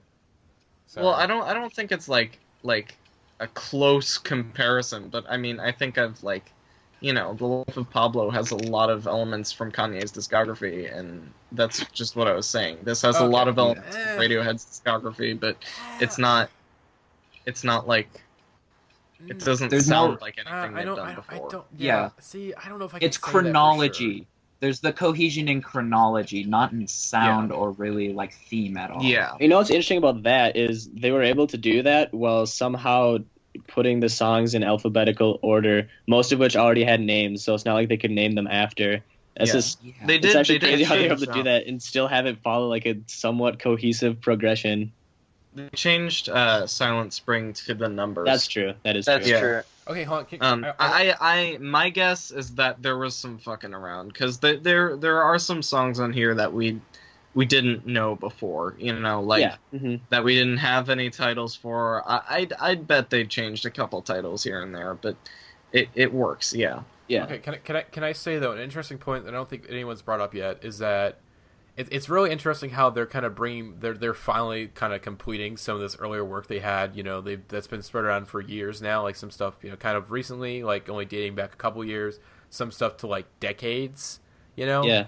I think it's very interesting as this album, it seems to be, again, it's sort of like a low-key divorce album, you know, for Tom. Yeah. And it's interesting that, again, of course, Daydreaming, the interesting part about that, you know, I don't know if we talked about, you know, the Half My Life thing where you sort of, you know, they reverse it and then put some effects on it. Is this I think that it's really interesting how they're going back to these songs, looking at the past, and I think that's sort of a symbolic way of Tom York looking back on the past of some of these songs he wrote when he was sort of, you know, with Rachel, and they kind of bring in, you know, they breathe new life or in some ways they don't breathe in life at all. I appreciate that insight, but this is something they've always done. Like every Radiohead album has songs that are like from the beginning or. Fuck, I was trying to make I get what you're saying. Point, and I'm. Well, you're right to some extent with like True Love Waits. I don't think that song would have made the album without the context of Tom's divorce, but no, like Morning Mr. Magpie and like half the songs on In Rainbows are like from the 90s, so it's not necessarily a new thing. But yeah, the way that they were able to spin them now with the new context is definitely something that's interesting with this one. Yeah. Like a lot of these lyrics are old though. That's something. That's where you're right. Like a lot of these lyrics are old. They were taken from like I don't know, random gargle mesh Tom posted on their website or from an old journal or a drawing. Which, by the way, that random garble mesh that he just posted on Radiohead.com all the time in the early 2000s is like better lyrics than I'll ever be able to write in my whole life. And he just like shat it out in some notebook somewhere, and it's just. Not there. And there, I think like on the older songs here, Tom made subtle changes in the lyrics. Like the lyrics are definitely the same, but like there are new lyrics that seem to more directly relate it to the end of his, marriage or whatever it was. Like, and then the present tense definitely has some of that. Like, I don't. I think that's where Nigel came in, though. Like, I feel like a lot of the new power to the lyrics does come in the production, and obviously the way Tom sings them, like Matty mentioned, but also just like the way they're utilized, the way they're recorded and placed. It's all it just completely changes even how we think of music, in my opinion, because typically. Language is used in music for a very concise purpose, and it's just translating, basically a message to these people, give them something more to listen to. But here, it is one of those records where the lyrics, not only the vocals, but the lyrics themselves are almost like instruments. Yeah. Mm-hmm. One thing, this is kind of a separate point, but one thing I noticed about this, just because we're on like the production, this album sounds like. Not like a live album, but as though you're sitting there listening to them play it like on a patio somewhere. Yeah.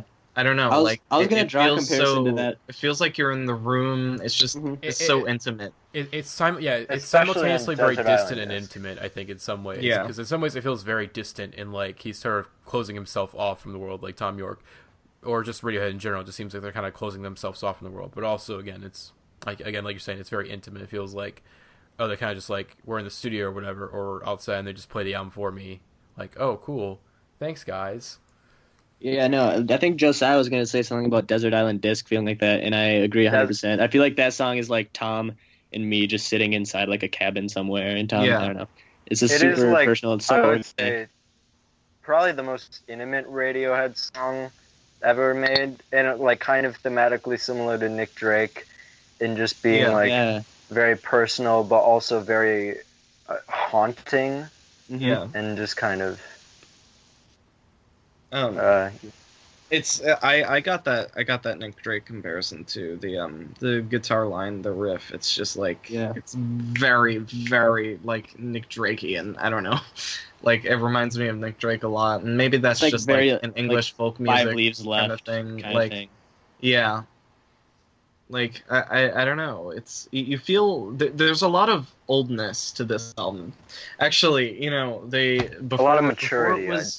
Yeah, a lot of maturity too. But like before it was released, I don't know. Johnny said like in some offhand comment, or maybe it was Nigel, I'm not sure, but that they used a lot of very old and very new technology on this record. Yeah. I remember someone saying that as well. And that's kind of.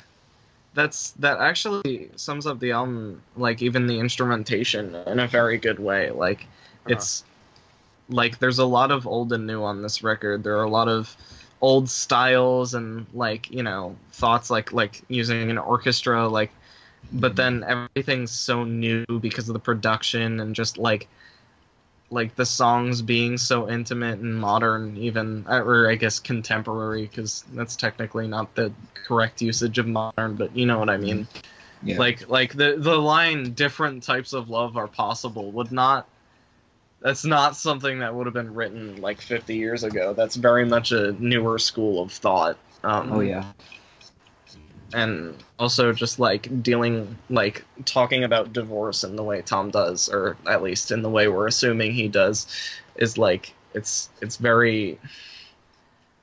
open about it in a way that people wouldn't have like felt comfortable or even like been allowed to be open about divorce in like the 1950s or like, you know, even like 20 years ago. It's a very modern album, or new. It's very new, but it's old too. Yeah. And I mean, even the theme of divorce as it is a very new and old thing, because, you know, it is a new trauma that he's experienced, but at the same time it's the swamp with these old memories, and it's almost like he's living in the past without everything that was there before, you know. It does feel kind of a little bit like Tom just reminiscing, and I think that's kind of why it progresses and gets more dismal, is he just literally the progression of their relationship and ultimately the downfall, maybe. Yeah. I noticed that I think the only song that we haven't specifically mentioned so far is Tinker Tailor, Soldier Sailor, Rich Man, Poor Man, Bigger Man, Thief. Nailed it. Yeah. But yeah, I feel like that song kind of drew the short stick that is the reception of this album, because that song is absolutely great, and it perfectly encapsulates everything that Radiohead is doing right with the orchestration and the atmosphere. It's a good song, and I wanted to mention I think the only reason I don't have a lot of formulated thoughts on it is because I've been listening to this album in full a lot, and there's just so many fucking great songs on this album that song is the second to last, and it's right before fucking True Love Waits. Yeah. So by the time I'm there, I'm just like literally burnt out on amazing songs and just this album in general. That's something I kind of want to mention, is that, you know, when talking about solo tracks, this is one of those records I really have a hard time with, because it feels like a single movement.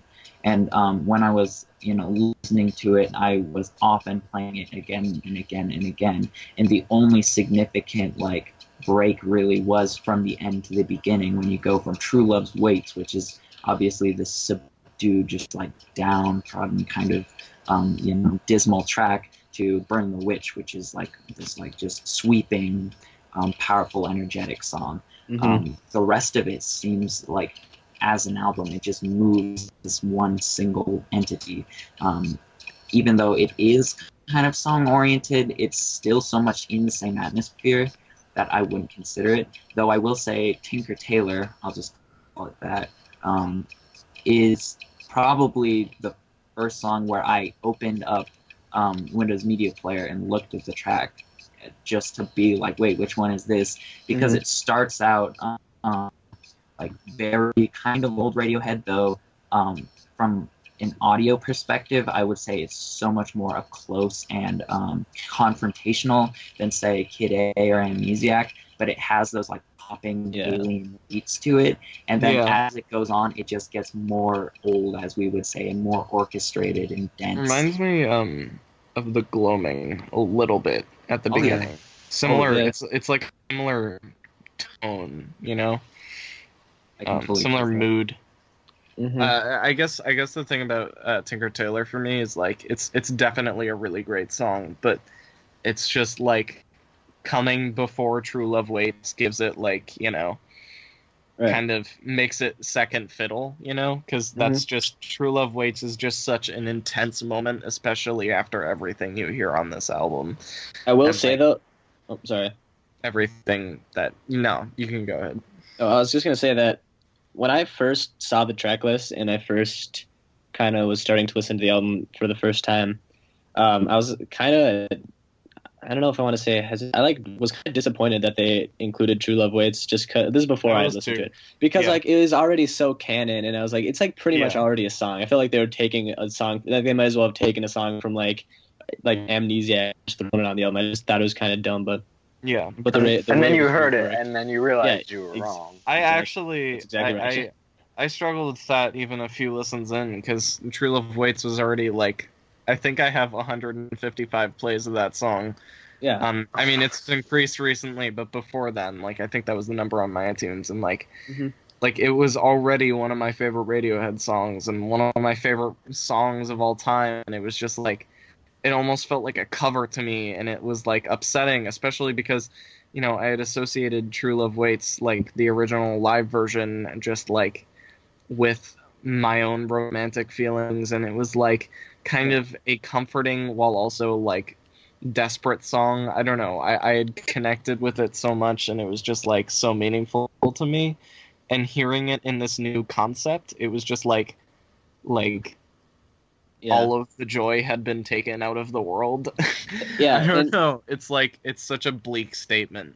Fortunately, though, and the fact, like, just the way that they changed it. And that was kind of what I was gonna say. Like, for me, at least, they're at this point they're just separated to me. Like, True Love Waits on this album is just an entirely different song, different meaning, different concept than the original True Love Waits. So it's kind of easier for me to separate them at this point. Yeah, no, I feel the same way. Like I was saying earlier, like I always listen to the original True Love Waits after listening to the album, and it's just like, it doesn't feel like I'm playing the same song over again. It's not like that at all. I'm playing a related but entirely different song that I love. Yeah, and in a way, this almost like reminds me, and of course Johnny has so much experience with film scores. It reminds me of, you know, film scores, and particularly leitmotif, which, you know, for those not privy, is, you know, when there's a common theme, especially in like perhaps a trilogy of music that has some significant differences that cause, usually to mean a different context. You know, the classic example is with Star Wars. There's like a theme for every single character in every situation, but every time it's different. So with Poison this, Season. I feel like, exactly. Poison Season has a whole lot of that. But with Radiohead, I feel like with picking up these older songs that are known by their fans and putting it in a new context with significantly new sounds, but it still, you know, represents the same entity, that feels like leitmotif to me. Yeah, absolutely. Yeah. It's kind of interesting that Tom's essentially done that kind of film idea of like increasing the depth of True Love Waits by showing that, like, if he presents it in this way, he can elicit an entirely different emotional reaction from you. And just like you said, they feel like two completely different related songs. Absolutely. Yeah. What was the thing about this album that was most surprising to you guys?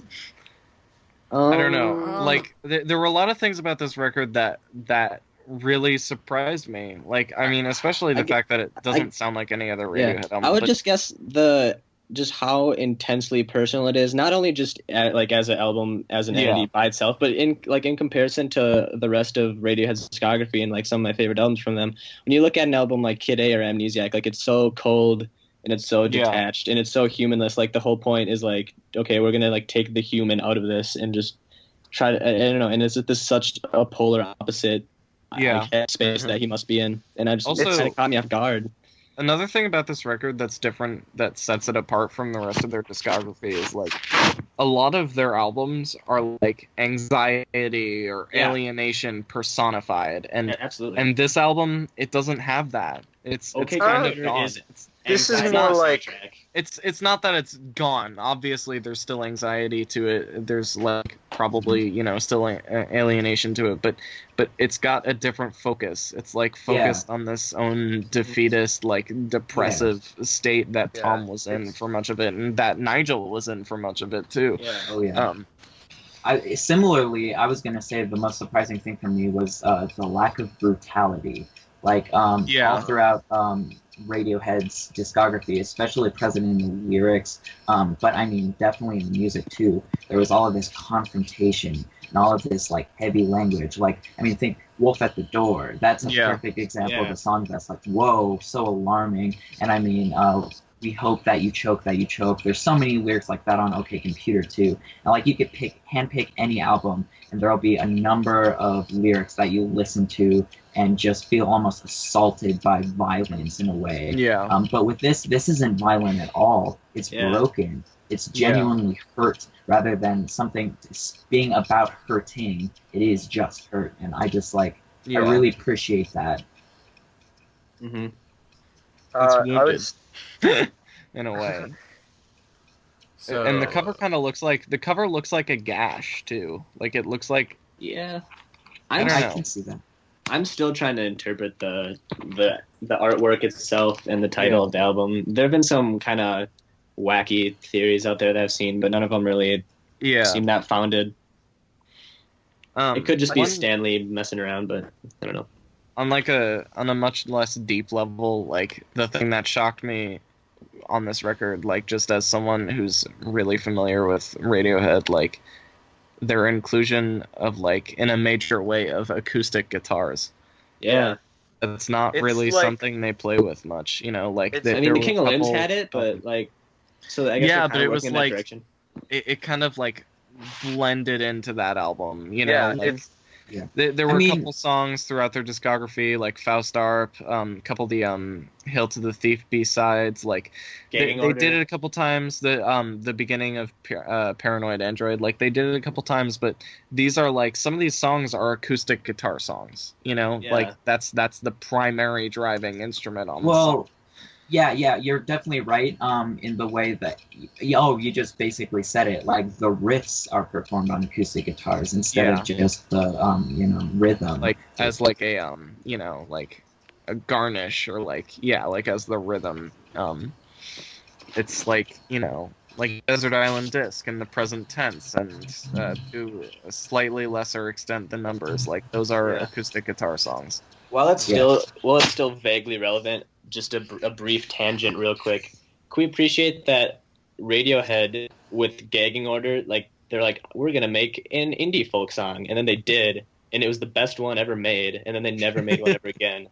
I think what can I answer the question of like what I didn't expect from this album or what I expected that didn't happen?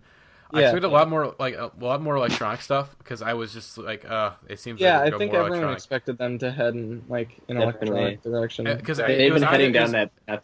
It was either more electronic or they were going to go back to guitars and whatnot, but instead they kind of was like, this is more orchestral and chamber pop. I'm perfectly fine with that. And there was like an electronic influence present on this album, I'd say, but it's there just are more guitars too, like Identikit that has a guitar solo, like I know, the first guitar solo in a long ass fucking time. I'm actually curious about that. It's probably the first one since like Go to Sleep or something. Like, I mean, I don't know. I can't think of like, and Rainbows kind of had guitar solos, but they weren't really guitar solos, right. You know, like, it's their first guitar solo in a long, long time. That's like a real bona fide guitar solo where you're like, hey, this is a guitar solo. A guitar solo is happening right now. That's kind of what shocked me the most about the album was that it was able to blend the electronic, the acoustic, and just regular, just all these like sonic. Varies so much throughout, and yet is probably one of the most cohesive albums they've put out. It's the most organic, that's for sure. Yeah, totally. I did appreciate, like, it's actually helped me realize that The King of Limbs is an organic album. Like, it's so organic. I would actually say The King of Limbs is their most organic. They've been moving in an organic direction in a while. Like, I mean, for a while, you know, and Rainbows was pretty organic compared to like Hail to the Thief, and then the King of Limbs is like, I never thought the King of Limbs wasn't organic. I always associated that album with nature, but now it's just like so like that's just all it is. This organic but herky jerky robotic thing. I don't know like how to describe it, but and that's kind of that kind of goes back to the contrast of like this album and their last album with the ones that like Kid A&M Music. Like those albums were like anti-organic. And it's just so interesting to see them cover all these grounds. And on a similar note, I was kind of get a kick out of if you go to Radiohead's if you go to the A Moon Shaped Pool Rate Your Music page. They'll give like genres and descriptors, and like leading genre for a moon-shaped pool is chamber pop, I think. And I remember just seeing that, and I was like, well, that's it. They've done it all. There's no more genres left. So we should probably wrap things Look up at your real quick and trap. give our. I'm sorry. Is this album appropriate to give head ratings to? Is it appropriate to give a head rating to this album? Is it? I thought of a head rating during this, but Okay. I don't. Jake, I don't know. It's up to you guys. Jake, you go for I it. don't know I want to if hear this. I want to hear yours at least. Well, my head rating would be the Bible verse "Jesus wept," just the head of Jesus Christ weeping. That's my head rating. Oh, that's so perfect. So, guys, we're officially announcing that we are retiring the head ratings. From here on out, we're gonna not do them anymore. Okay. I see. I'm like, I cannot give a rating to this album just yet. Like, I can't. Like, I'm still like, because you guys talked a majority through this discussion. Yeah. I don't have my thoughts decided on this album completely I just don't yet. care to or particularly want to give it a rating. Yeah, It's it just- feels Yeah, just I don't- like Straight out. heresy in a weird Yeah, way. like Because that's so arbitrary. That's so arbitrary to put a number on something and to build a hierarchy. And this Especially- album feels a lot about relativity. yeah, Like, especially at the same something time- so over human. anything. Like, But this at the is such same a time- human statement. But at the Yeah. same time, 9.1 best new music. Hey, Keaton. No. Keaton, I'm No, gonna okay. give your thoughts on ratings a 7 out of 10. That's what I'm thinking. Yeah. I'm with you guys. I just like am hesitant to give this any kind of ranking because I think that would be against what this album is about. It's just supposed to be something you connect to, not something that you are making top tens of. Looking at you, BuzzFeed. Yeah. Fucking. Fucking BuzzFeed. Oh, that It was list. such a bad. What I did don't even- they say was their favorite Radiohead song? It was like some like Radiohead. It was like some OK Computer deep cut that like no I one think it cared was about. Lucky. It was Lucky, No, it wasn't Oh a my- deep cut. wasn't it? Nothing from OK Computer is a fucking deep. Oh, no, yeah, no, I- Yeah, I think- yeah. Mhm. Like I just one thing I don't know. That list made me so mad. No, same. Like, how That- can that you? list- They had all the tracks from A Moon-Shaped Pool in there too, and it was like 2 days after it came out. It's like not only can you rank the songs on this album somehow, but you can also rank them within the context of Radiohead's entire Yeah. career. It just did Now, not like- rub me the right way at all. The thing is that chart is literally just like not meant for Radiohead fans. It's not meant for Yeah, us. it really is. Like fucking. They put Do Radiohead they put fans Transatlantic read Drawl, like, which is the goat song. Transatlantic Drawl is amazing. Okay, they put it in their bottom 5. Yeah. Was It the worst? Was the worst Pop is Dead? Was that the worst? I don't think so. Because I can get behind that, but I don't think it was. No, I think it was like it wasn't an actual album track. It was, oh, it was I think MK2. it was It was a- MK2 yeah. off of the Yeah. which isn't even a track. It's like an interlude, yeah.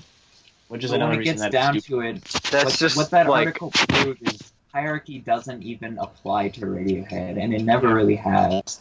Everything is its own in a certain degree. And I mean, obviously, people will constantly talk about how Pablo Honey is not like the Radiohead album. It doesn't fit into, people shit on it and shit on it and shit on it. But for people who don't listen to Radiohead, that is the Radiohead album. I know a lot of people who sincerely love Creep and sincerely love that record and, listen to a lot of Britpop and grunge and stuff.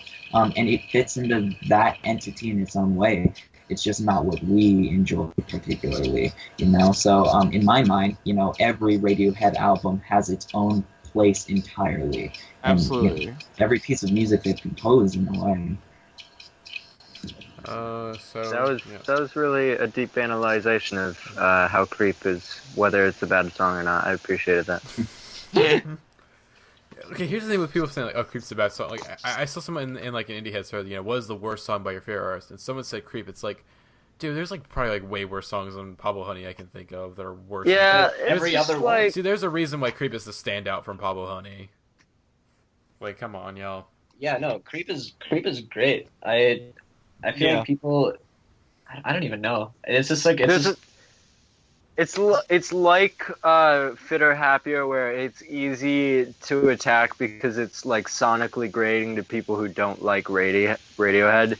It's sonically grating in a different way, but from Fitter Happier. But yeah.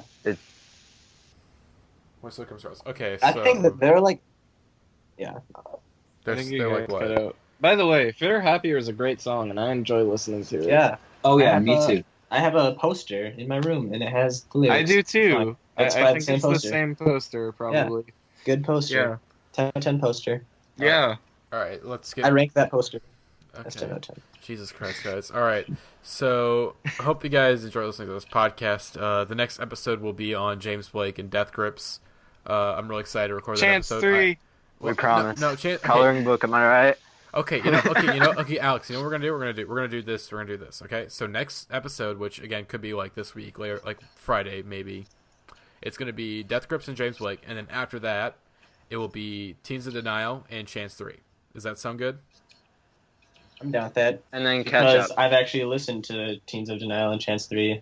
Perfect. I have not listened to Teens of Denial because I am a good citizen of these United States, and I am no leak squad. Get out of here.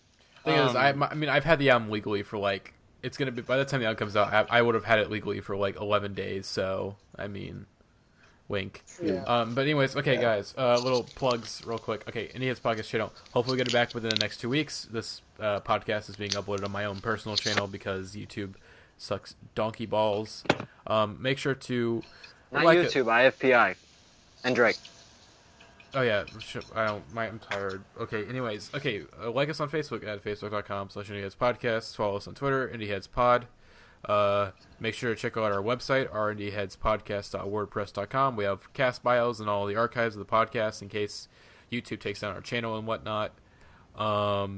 We also have a Symbol. Again, follow us on Symbol. Download Symbol on your iPhone and follow us on there at Indieheads Podcast. We are very rapidly approaching 1,000 followers.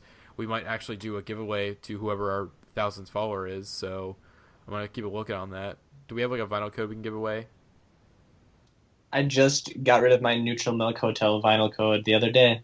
Oh, I actually found someone who didn't have it. I might have a vinyl code.